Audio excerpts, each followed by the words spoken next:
Magandang buhay mga Lods, sa nakaraang episode, 180 araw ng pag-aaral sa pader. Ayon kay Joey, sa pisika, maaari mong ipahayag ang bilis ng liwanag. Ngunit iyon ay hindi mahalaga kung hindi mo maaaring kopyahin ang formula sa iyong tunay na katawan. Kahit na lumikha ka ng pinakaperpektong formula, kung ang iyong katawan ay hindi maaaring kopyahin ito, kung gayon ang lahat ay walang kabuluhan. Gayunpaman, nagtataka si Joey kung bakit hindi niya nakuha ang simpleng katotohanan iyon. Sa huli, dapat sanayin muna ni Joey ang kanyang katawan. Nauuna ang paggawa ng pangangatawan na kayang gayahin ang formula. 487 araw ng pag-aaral sa pader. Muling napagtanto ni Joey kung gaano karupok ang katawan ng tao. Pinalitan ni Joey ang isang kathang-isip na tuldok na gumagalaw sa pader at sinubukan kung ilang ulit ang kailangan niya upang tumpak na masaksak ang nasabing tuldok. 720,642,020 beses. Inabot si Joey ng 2 taon upang magaya ang isang simpleng galaw ng vector na nag-uugnay sa punto A at punto B.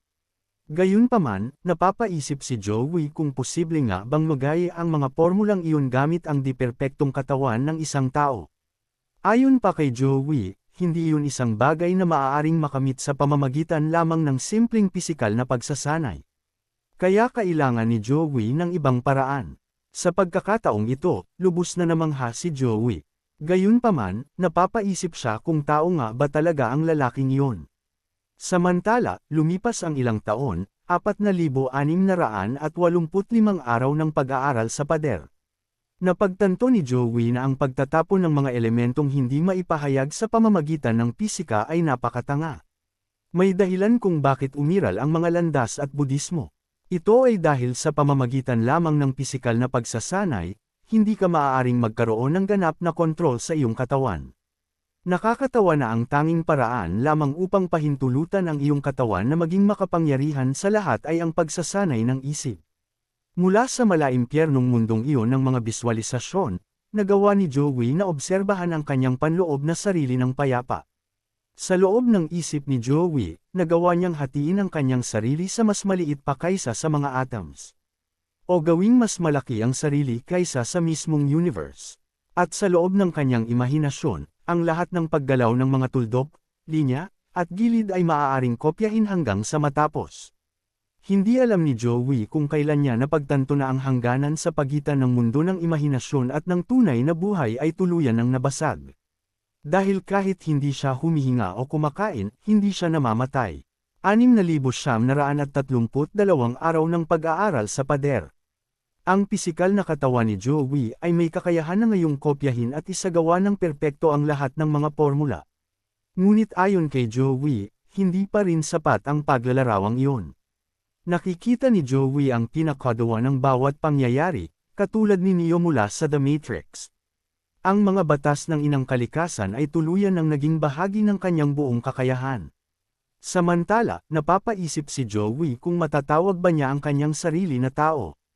Nararamdaman ni Joey ang pansin ng mga dakilang nilalang na celestial na nakatuon sa kanya. Bigla-bigla, tila nabuhayan si Joey. Matapos niyang makita ang mga teknik na ginawa ng hindi pangkaraniwang nilalang na ito. Maging ang sword god na si Jochian at napamangha sa kanyang nasaksihan. Ayon pa sa kanya, inabot siya ng 7 taon upang makita mismo ang bumabagsak na bituin. Upang masilayan na rin ang liwanag ng bituin. At iyon ay ang Heavens and Earth's Meteor Sword Technique. Bilang karagdagan, ayon kay Jochian, upang maunawaan ito sa loob lamang ng halos 15 minuto. Higit pa rito, ang maramdaman ng sabay ang kanyang Heavens and Earth's Meteor Sword at ang meteorite ay maaari lamang mga hulugan na ang pinakamataas na pag-unawa sa Heavens and Earth's Meteor Sword ay naukit na sa espiritu ni Joey. Gayunpaman, napapaisip si Jochian kung isa ba iyong henyo. Subalit ayon sa kanya, ang salitang iyon ay hindi sapat na malakas upang maipahayag ito ng wasto. Ngunit napagtanto ni Jochian na iyon ay kapalaran. Iyon ay isang kapalarang inihanda ng kalangitan para kay Joey ng maaga, at siya ang naging tulay patungo sa kapalarang iyon. Samantala, si Joey ay nahulog sa kanyang mundo ng biswalisasyon sa loob ng 3 taon nang hindi niya namamalayan. Iyon ang pagsilang ng batang Diyos ng espada.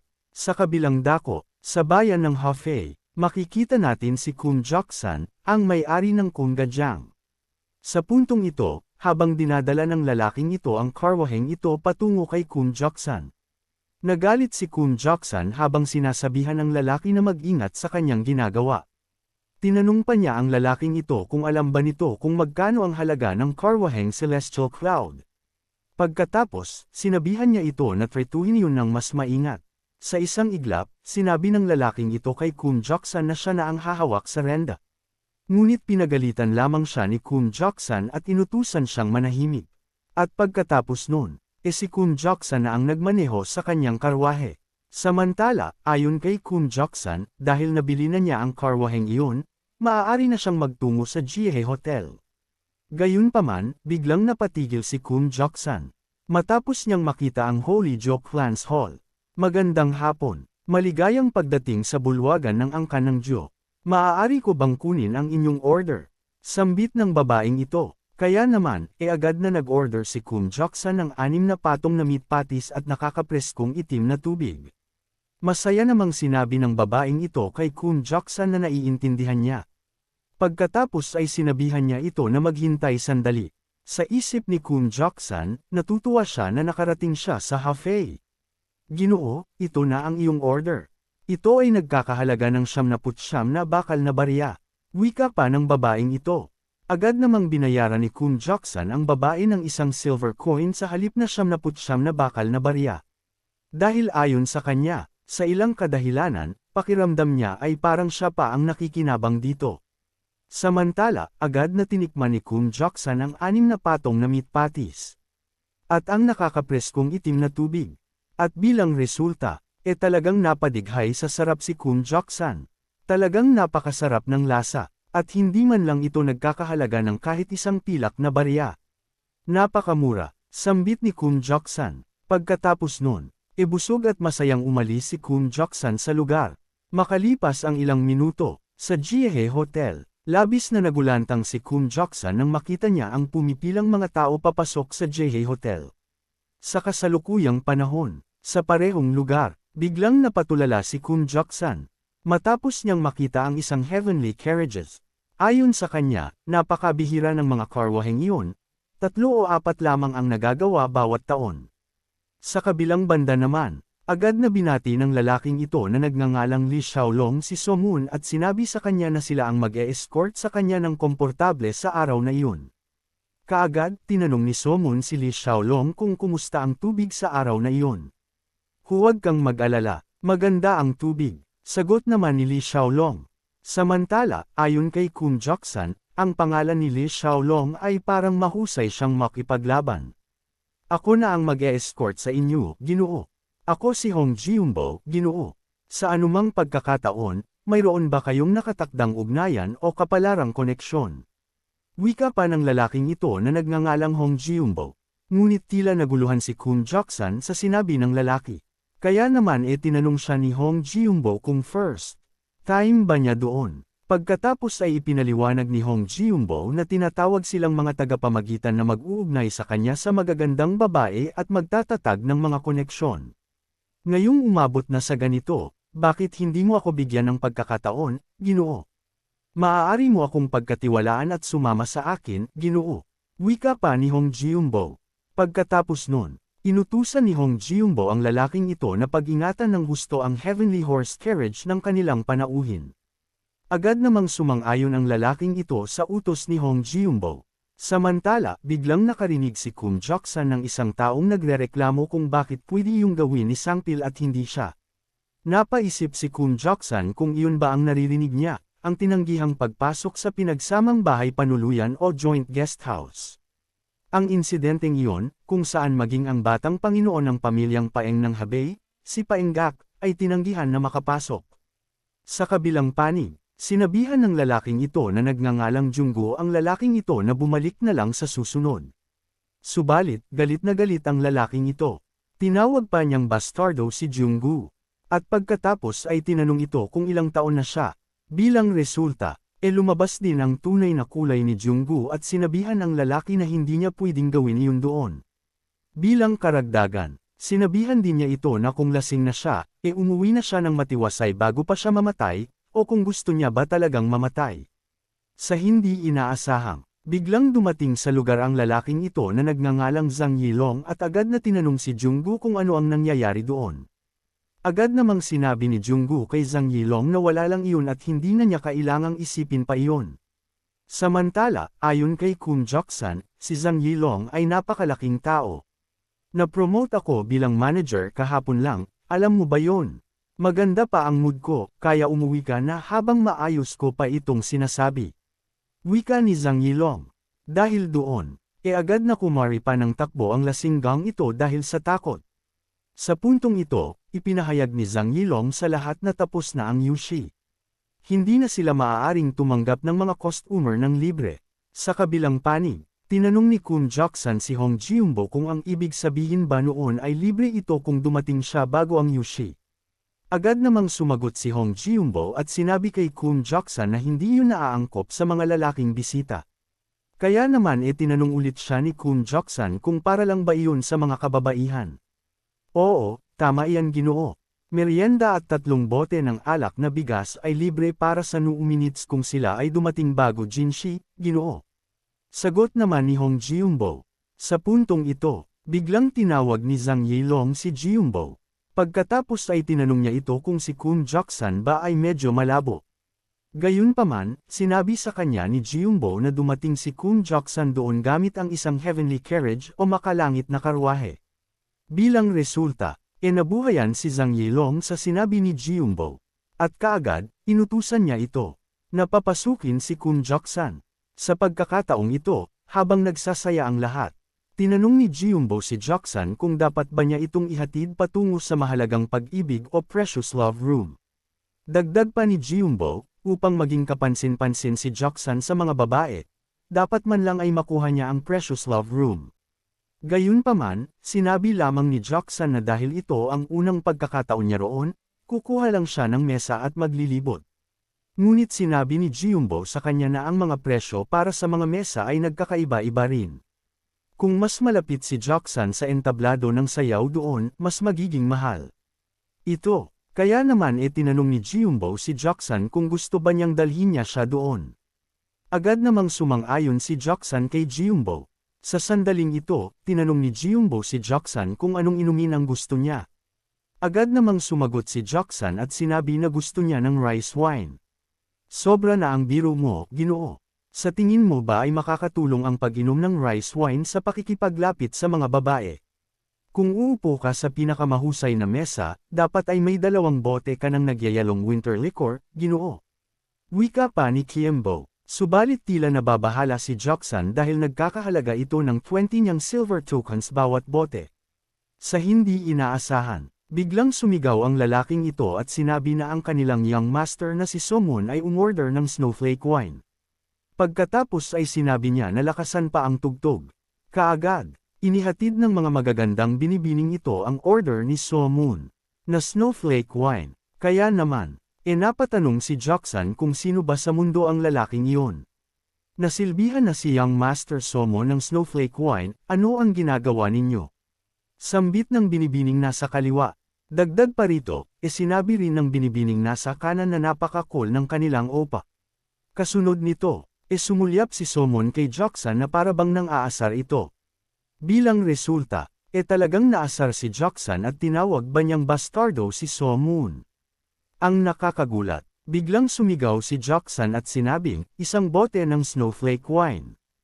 Hindi, 2, dalhin ninyo sa akin ang 2 bote. Ngunit sinabihan siya ni Jiumbo na kailangan niyang magbayad ng 120 niyang gold tokens ng pauna. Kaya naman tinanong niya ito kung ayos ba sa kanya iyon. Subalit galit na sinabi ni Joksan kay Jiumbo na dalhin na agad iyon sa kanya. Agad namang sumag-ayon si Jiumbo rito. Sinabi rin niya sa kanya na gagawin niya ang kanyang makakaya upang mapagsilbihan siya. Sa kabilang panig naman, habang nakatitig si Zhang Yilong kay Joksan, tinanong ng babaeng ito si Zhang Yilong kung ano ang problema. Dagdag pa niya, busy siya sa oras na iyon. Gayunpaman, tinanong ni Zhang Yilong ang babaeng ito kung nakikita niya ba ang lalaking iyon. Pagkatapos ay inutusan niya ito na doon siya magtrabaho. Agad namang tinanong ng babaeng ito si Zhang Yilong kung magkano ang kikitain niya sa bawat bote. Ayon kay Zhang Yilong, kikita siya ng 1/10 o 1/10. Kaagad, sumang-ayon ang binibining ito. Samantala, si Jiung Joksan, ang batang pinuno ng bulwagan ng pamilya Jiung. Hindi man lamang inabot ng 1 buwan upang maubos ang lahat ng kanyang kayamanan. Sa puntong ito, sa Zhou-clan Great Merchant Troop o dakilang pangkat ng mga ngalakal ng Zhou-clan. Sinabi ni Manager Lee na naroon na ang kanilang pinuno. Nako, itigil na ninyo ang mga formalidad. Maaari na kayong lahat umupo. Wika naman ni Joey. Kasunod nito, tinanong sila ni Joey kung hindi pa ba tapos ang pagpapalawak ng dakilang yelong bato na kayamanan o Great Frozen Stone Treasury. Agad namang sumagot ang lalaking nasa kanan na mukhang mabibigo ito. Bilang resulta, nagalit si Joey dahil ayon sa kanya, napakaraming pilak na token ang inilaan niya roon, ngunit nabigo ito. Kaya pinagpapaliwanag niya sila. Ayon sa lalaking ito, tila habang mas lumalaki ang saklaw ng nagyelong kabangyaman, nahahati sa kalahati ang epekto nito. Dagdag pa niya, sinubukan nilang gumawa ng yelo sa pinalawak na dakilang yelong bato na kayamanan, ngunit ang output ay hindi naiiba sa dati bago ang pagpapalawak. Gayunpaman, tinanong ni Joey ang lalaki kung ang sinasabi ba niya ay mas tumatagal bago magyelo ang yelo. Agad namang sumagot ang lalaki na tama iyon. At ayon sa kanya, dati ay 1/4 ng araw lang ang kinakailangan para magyelo ang buong kabangyelong bato, ngunit sa sandaling iyon, umaabot na ito ng higit sa kalahating araw. Mukhang ang 750 kilo ng yelo bawat araw ang hangganan na kayang likhain ng walang hanggang nagyelong asensya. Sa puntong ito, napagtanto ni Joey na ito ay ang unang batas ng termodinamika. Ang kabuoang enerhiya ng anumang nakahiwalay na sistema ay palaging nananatiling constant. Kung iisipin na ang isang makabagong tao ay nakakalimot niya na parang isang hanggal. Bilang karagdagan, ang paggamit ng yelo ay sumasabog na tumataas. Kaya ayon kay Joey, iyon ay isang malaking problema. Samantala, tinanong ni Joey ang lalaking ito tungkol naman sa Black Pure Water. Kaagad, dinalhan ng lalaking ito si Joey ng Black Pure Water. At nang tinikman ito ni Joey, labis siyang nagalit dahil ayon sa kanya, hindi rin iyon ang tama. Sa kabaligtaran, lalo pa itong naging mas malala kaysa dati. Kaya tinanong siya ni Joey kung pumunta ba siya sa napakaraming hot spring sa loob ng 3 buwan para lamang makahanap ng ganoong karaming carbonated na tubig. Sa sandaling ito, sinabi ng lalaking ito na alam niya iyon. Gayunpaman, inutusan siya ni Joey na magsulat ng 20 pahina ng pagmumuni-muni. Kaya naman napaluha ang lalaking ito nang marinig iyon. Sa kabilang banda naman, nagtanong si Joey tungkol naman sa guest house. Kaagad, sinabi ni Zhang Yilong na ang mga benta ay tumaas ng 2 beses. Sa isip ni Joey, noong una, balak lamang niyang kunin si Zhang Yilong bilang bantay ng tarangkahan na mamamahala sa bahay panuluyan. Ngunit sino ang mag-aakalang isa pala siyang henyo sa pagbebenta na natututo ng 10 kapag isa lamang ang itinuro sa kanya. Nang makita ni Joey kung paano gumagaling si Zhang Yilong sa paghuli ng mga madaling mabiktima, napaisip si Joey kung ipinanganak ba si Zhang Yilong na may ganoong talento. Sa kabilang banda naman, ayon kay Joey, walang paraan na magiging madali ang paggawa ng cola ng makabagong panahon. Sa puntong ito, ayon kay Zhang Yilong, ang walang hanggang nagyelong asensya ay kayamanan ng nagyelong palasyo ng hilagang dagat sa simula pa lamang. At ito ay isang kayamanan na tumutulong sa mga maestro ng hilagang dagat kapag pinag-aaralan nila ang mga sining ng yelo. Agad namang nagtanong si Joey kung ano naman kung ganoon. Dagdag pa ni Zhang Yilong, kahit na hindi ito ang dalisay na nagyelong banal na sining, tungkol sa sining pang-martial ng pinuno ng nagyelong palasyo, tinanong ni Zhang Yilong si Joey kung hindi ba nila maaaring imbitahan ang maestro na nakapag-aral ng nagyelong sining hanggang sa antas ng sining ng nyebe ng taglamig mula sa kanilang kamag-anak, ang pamilyang Seal. Bilang resulta, talagang nagulantang si Joey sa kanyang mga narinig. Alinsunod kay Zhang Yilong, hindi niya maintindihan kung bakit masyadong nakatuon si Joey sa dakilang yelong bato na kayamanan. Dagdag pa niya, hindi na nga kinailangang mag-alok pa ni Joey ng malaking buwan ng sahod. Kung bibigyan lamang sila ni Joey ng pahintulot na humiga sa walang hanggang asensya ng yelong bulaklak at magsanay ng sining ng yelo, tinanong siya ni Zhang Yilong kung hindi ba malinaw na tatakbo sila roon na parang baliw. Bukod pa rito, mula pa noong sinaunang panahon, lahat ng mga martial artist ay nais nang makarating doon. Malinaw na dapat silang mangakong gumawa ng yelo bilang kapalit. Kaya tinanong ni Zhang Yilong si Joey kung hindi ba niya iyon naiisip. Dahil dito, lubos na natulala si Joey habang napapaisip o napapatanong kung hindi ba't isang henyo si Zhang Yilong. Hanggang dito muna sa ngayon. Maraming salamat sa panunood. Sana ay nag-enjoy kayo. Kung nais mong magkaroon ng isa pang bahagi ng recap na ito, huwag kalimutan like ang bidyong ito at huwag ding kalimutan na magkomento, mag-share, at mag-subscribe sa aking channel. Para sa marami pang content tulad nito. Hanggang sa susunod.